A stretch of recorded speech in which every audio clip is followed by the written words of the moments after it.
இங்கிலீஷில் ஒரு கோட் சொல்லுவாங்க, a well compose lie is immortal. இந்த கோட்டை நான் ஏன் சொல்கிறேன் அப்படின்னு இந்த வீடியோ முடியும் போது உங்களுக்கு புரியும். நம்ம எல்லாருக்கும் ஒரு ஒத்துமை இருக்குது, அது அபிப்பிராயம் தான். நம்ம சின்ன வயசுலேருந்து சில விஷயங்களை நம்ம திரும்ப திரும்ப கேட்குறோம். அது சில வருஷத்துக்கு அப்புறம் நம்மளோட அபிப்பிராயமாக அது மாறுது. நம்ம வளர வளர அந்த சில அபிப்பிராயங்களும் ஆலமரமாக நமக்குள்ளே வளர்ந்து ஒரு பாயிண்டில் அதுதான் உண்மை, அது மட்டும்தான் உண்மைன்னு நம்புகிறோம். அதுக்கு எதிராக முன்வைக்கப்படுற எல்லா விஷயத்துமே நம்ம பொய்யாக தான் பார்க்குறோம். இது வாழ்க்கையோட எல்லா விஷயத்துக்கும் பொருந்தும். மதம், அரசியல், பண்பாடு, உணவு, உடை, இப்படி நம்ம வாழ்க்கையோட பல பகுதிகளை நம்ம திரும்ப திரும்ப கேள்விப்பட்ட விஷயங்களை மட்டும்தான் இன்ஃப்ளூயன்ஸ் பண்ணுது. திரும்ப திரும்ப ஒரு விஷயத்தை கேள்விப்படும் போது அது பொய்யாவே இருந்தாலும் அது காலப்போக்கில் பலரால் ஏற்றுக்கொள்ளப்படுற உண்மையாக மாறிடும். இந்த சிம்பிள் சைக்காலஜியை வச்சு நம்ம பல விஷயங்களால் ஏமாற்றப்படுறோம். இந்த நிமிஷம் வரைக்கும் ஏமாற்றப்பட்டு இருக்கோம். இந்த எஃபெக்டை இல்லூஷரி ட்ரூத் எஃபெக்ட்னு சொல்லுவாங்க. நம்மளை சுற்றி நடந்த அல்லது நடக்கிற சில இல்லூஷரி ட்ரூத் எஃபெக்டோட எக்ஸாம்பிள்ஸை தான் இந்த வீடியோவில் நம்ம பார்க்க போகிறோம். வீடியோக்குள்ளே போகிறதுக்கு முன்னாடி இந்த சேனலை நீங்கள் சப்ஸ்கிரைப் பண்ணலாம், மறக்காமல் சப்ஸ்கிரைப் பண்ணிவிடுங்க.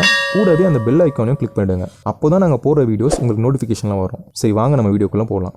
பாபநாசம் படத்தில் வர சுயம்புலிங்கம் கேரக்டர் ஒரு பொய்யான விஷயத்த தன்னை சுற்றி இருக்கிறவங்க மனசில் பதிக்க திரும்ப திரும்ப அவங்கள பார்த்து பேசி அவங்க மனசில் இது நிஜமாவே நடந்த மாதிரி ஒரு பிம்பத்தை பதிப்பார். இதுதான் எக்ஸாக்ட்லி இல்லூஷரி ட்ரூத் எஃபெக்டோட ஒரு சிம்பிள் எக்ஸாம்பிள். வரலாறுல இந்த இல்லூஷரி ட்ரூத் எஃபெக்டை ஒருத்தர் மிக சரியாக புரிஞ்சுக்கிட்டாருன்னா அது அடால்ஃப் ஹிட்லர் தான். அவர் 1933 ஜெர்மனியோட சான்சலர் ஆனப்போ ஜூஸ் மேலே ஜெர்மன்ஸ்க்கு அவ்வளோ வெறுப்புலாம் ஒன்றும் இல்லை. ஆனால் அவர் ஆட்சிக்கு வந்த நாளிலிருந்து அவரோட ப்ராபகண்டா மினிஸ்டர் ஜோசப் கோபல்ஸை வச்சு யூத வெறுப்புணர்வை சின்ன குழந்தைங்களோட ஸ்கூல் புக் வரையும் கொண்டு போய் சேர்த்தாரு. ஒரு பொய்யை பெரிதாக சொல், திரும்ப திரும்ப சொல், ஒரு கட்டத்தில் அதை அனைவரும் நம்ப ஆரம்பித்து விடுவார்கள். சரியான தொடர் பிரச்சார யுக்திகள் மூலம் ஒரு தேசத்தின் குடிமக்களை சொர்க்கத்தில் அல்லது நரகத்தில் வாழ்பவர்களாக நம்ப வைக்க முடியும். இதெல்லாம் அவரோட பொன்மொழிகள். எப்படி இந்தியன் சினிமாவில் தேசபக்தி படங்கள்னாலே பாகிஸ்தான் தீவிரவாதி கான்செப்டோ, அதே மாதிரி ஹாலிவுட் மூவிஸ்க்கு அமெரிக்கன் ஆர்மி ஏலியன்ஸ் கான்செப்ட். இதன் மூலமாக நம்ம ஊர் படங்களில் அவங்க நம்மளோட எதிரி இவன் தான்னு பல காலமாக மக்கள் மனசில் பதிய வச்ச விஷயத்த ஈஸியாக யூஸ் பண்ணிக்கிறாங்க. வேறஸ் ஹாலிவுடோட கேஸில் அவங்களோட இராணுவ பலத்துக்கு முன்னாடி ஏலியன்ஸே வந்தால் கூட அவங்க கிட்டே இருந்த உலகத்தை காப்பாற்றிடுவோங்கிறத எல்லார் மனசுலையும் ஆழமாக பதிக்கிற டெக்னிக் தான் இது. வியட்நாம் வாரில் அமெரிக்காவோட மனித உரிமை அத்துமீறல்களால் உலக அளவில் மட்டும் இல்லாமல் சொந்த நாட்டிலையுமே நிறைய எதிர்ப்பும் விருப்பம் உருவாச்சு. அதனால் அமெரிக்க இளைஞர்கள் நிறைய பேர் ஆர்மியில் சேர்றது குறைய ஆரம்பிச்சது. அதை சரி கட்ட நினைச்ச கவர்மெண்ட் ஹாலிவுட்டை வச்சு அடுத்தடுத்து அமெரிக்கன் ஆர்மியை பாசிட்டிவ் லைட்டாக காட்ட ஹீரோயிக் இமேஜ் கொடுக்கக்கூடிய நிறைய படங்களை ரிலீஸ் பண்ணாங்க. 1990s அப்புறம் வந்த ஹாலிவுட் மூவிஸ் பல இந்த தீம் பேஸ் ப்ராபகண்டா தான். இதன் மூலமா நிலைமை மறுபடியும் சீராக தொடங்குச்சு. இன்ஃபேக்ட் தியேட்டர் வெளியே ஆர்மி ரெக்ரூட்மெண்ட்க்கு ஆள் எடுக்கிற அளவுக்கு இந்த ப்ராபகண்டா ஒர்க் அவுட் ஆச்சுன்னா பார்த்துக்கோங்க. இதுக்கு பின்னாடி கூட இல்லூஷரி ட்ரூத் எஃபெக்ட் தான் இருக்கு. ஒரு தமிழ் படத்தில்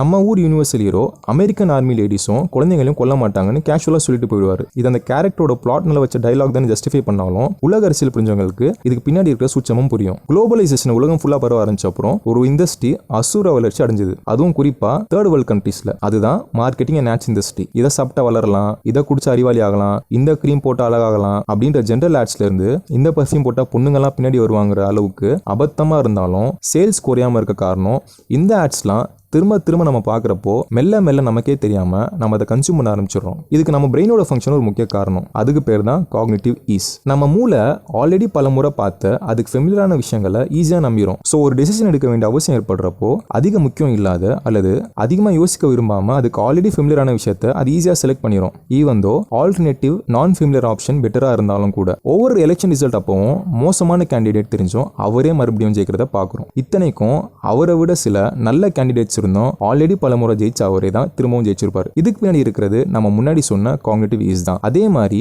பொதுவாகவே சினிமா பிரபலங்கள் அரசியல் நுழைறதுக்கு காரணமும் இந்த ஃபெமிலியாரிட்டி ஒரு பாப்புலாரிட்டி இருந்தா பெரும்பான்மையான மக்கள் ஈஸியா ஆதரிப்பாங்கிற நம்பிக்கையை தரதும் இதுதான். ஆண்டிப்பட்டினாலும் சரி அமெரிக்கனாலும் சரி மக்கள் இப்படிதான் யோசிக்கிறாங்க. ஈவன் இந்த டிஜிட்டல் ஏஜ்ல கூட இது மாறல. அதனாலதான் எலெக்ஷன் கேம்பெயினுக்கு தனியா பணத்தை செலவு பண்றாங்க. இங்கே கூட நாங்க ஆள ஆரம்பிக்கிற எத்தனையோ ஊர் இருந்தாலும் ஆண்டிப்பட்டியை யூஸ் பண்ணது காரணம் ரைமிங் மட்டும் இல்ல. தமிழ் சினிமா பார்த்து எல்லாருக்கும் இதுவும் ஒரு காக்னிட்டிவ் கொடுங்கறதுனால தான். இது அரசியல் சினிமா தான் இல்ல, food industry, cosmetic industry, health செக்டர்ல கூட இப்படி பாப்புலரான தப்பான ஒப்பீனியன்ஸ் இருக்கு. ஃபார் எக்ஸாம்பிள் இந்த பேண்டமிக் ஆரம்பிச்ச அப்புறம் கொரோனாங்கிற பேர் வச்ச பீர் கம்பெனியோட சேல்ஸ் அதால பாதளத்துக்கு போயிடுச்சு. ஈவன் தோ வைரஸ்க்கும் இதுக்கும் பெரிய சம்பந்தம் இருக்க வாய்ப்பு இல்லைன்னு ஈஸியா தெரிஞ்சா கூட இப்படி ஒரு புரளி பெரும்பான்மையான மக்களோட கருத்தை ஈஸியா மாத்துதுன்னு நமக்கு இப்போ புரிஞ்சிருக்கும். ஈவன் நம்ம ஊர்ல கூட வாட்ஸ்அப் வதந்தியோட எதிரொலியா ஒரு பாயிண்ட்ல சிக்கன் ரேட் பயங்கரமா குறைஞ்சிருச்சு. இது எப்படின்னு ஒரு அபத்தமான கருத்து திரும்ப திரும்ப பாக்குறப்போ பெரும்பான்மையான மக்களோட முடிவை பாதிக்குதுன்றதோட ஒரு ரீசன்ட் எக்ஸாம்பிள். எங்களோட பாயிண்ட் நமக்கு முன்னாடி முன்வைக்கப்படுற எல்லா பாப்புலர் ஒப்பீனியன்ஸும் பொய் தான் சொல்ல வரல,